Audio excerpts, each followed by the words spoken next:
Sudah minggu yang ketiga kita di bulan Oktober ini. Kita percaya bahwa Tuhan senantiasa menyatakan kemurahan-Nya.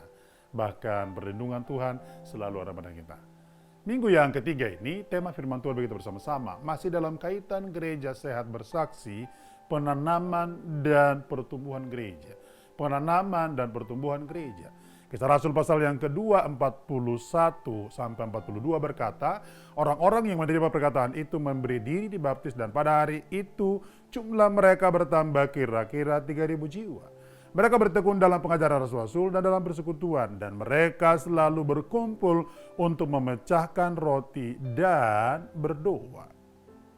Pertumbuhan dan pertambahan jiwa dalam jemaat mula-mula saudara-saudara sekalian sebetulnya itu terjadi karena orang-orang yang ada pada kala itu mereka rajin bersaksi. Mereka rajin untuk menyaksikan ataupun memberitakan peristiwa tentang Yesus Kristus yang bangkit dari kematian, bahkan yang mengadakan banyak mujizat. Sebenarnya hal yang sama, tugas kita adalah bersaksi dan bersaksi dan bersaksi. Maka sebagai orang percaya dan warga gereja, harusnya kita kalau mau melihat bagaimana pertumbuhan dan pelayanan itu bertambah kemudian berkembang, saudara dan saya punya tugas untuk bersaksi kapanpun dan dimanapun.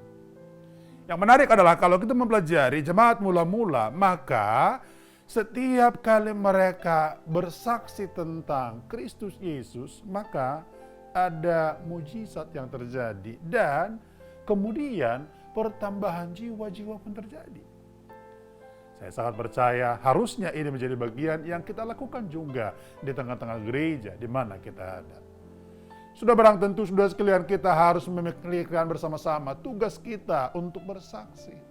Apa yang Tuhan perbuat bagi kita kemudian kita saksikan kepada orang lain. Sehingga ketika mereka mendengarkan kesaksian itu, lalu mereka dikuatkan dan bukan tidak mungkin oleh kuasa Roh Kudus, setiap mereka kemudian didorong untuk bertobat dan percaya kepada Kristus.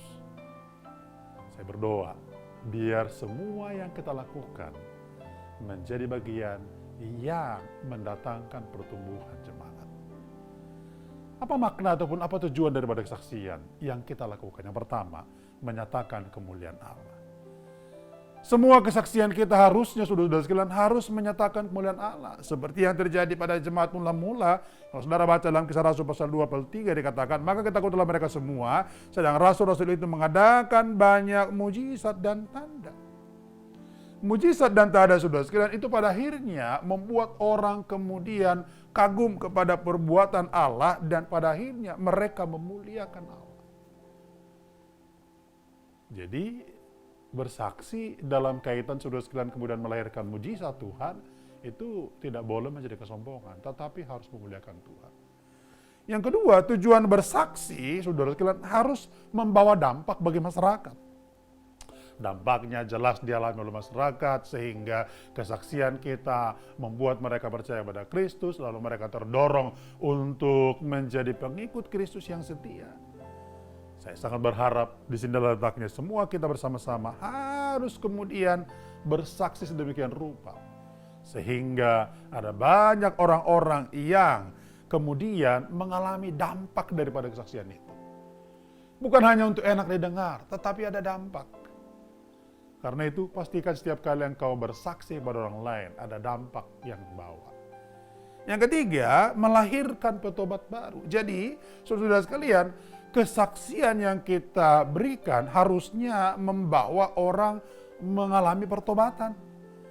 Nah, kalau kemudian terjadi pertobatan, nah inilah yang akan menjadi batu loncatan terjadinya yang namanya pertambahan jiwa-jiwa. Maka penanaman gereja pun bisa dilakukan.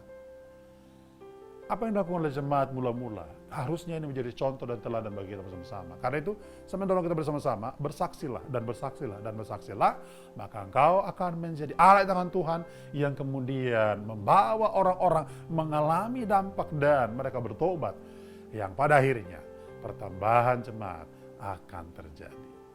Selamat hari Minggu, Tuhan memberkati.